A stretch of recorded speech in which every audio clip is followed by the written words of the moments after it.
నిజాయితీతో సేవలు అందించే టీడీపీని ఆశీర్వదిస్తే రాష్ట్రం అన్ని రంగాల్లో అభివృద్ధి చెందుతుందని అన్నారు. హిందూపురం ఎంపీ అభ్యర్థి బీకే పార్థసారథి ఇక ఆగలి మండలంలోని హల్లిఖేరా, ఇనగాలూరు, మాథురి గ్రామాల్లో టీడీపీ అలాగే జేఎస్పీ బీజేపీ కార్యకర్తలతో కలిసి ఆయన ఎన్నికల ప్రచారం నిర్వహించారు.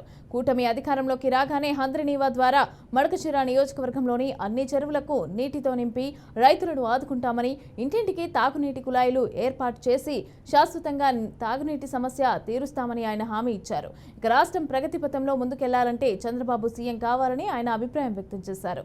ఇక పిల్లల భవిష్యత్తు కోసం ఆలోచించే ఏకైక వ్యక్తి చంద్రబాబు అని కొనియాడారు. ఇక టీడీపీ తీసుకువచ్చిన సూపర్ 6 పథకం పేదలకు ఎంతో మేలు చేకూరుతుందని అన్నారు.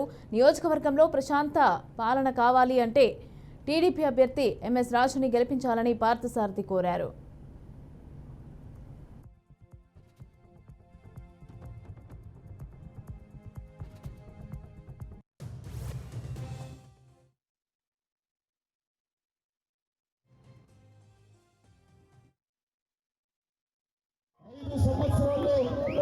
ఈ ప్రాంతంలో రైతుల్ని, మడకశిర నియోజకవర్గంలో రైతుల్ని ఈ ప్రభుత్వం ఎమ్మెల్యే గాలికి వదిలేశారు.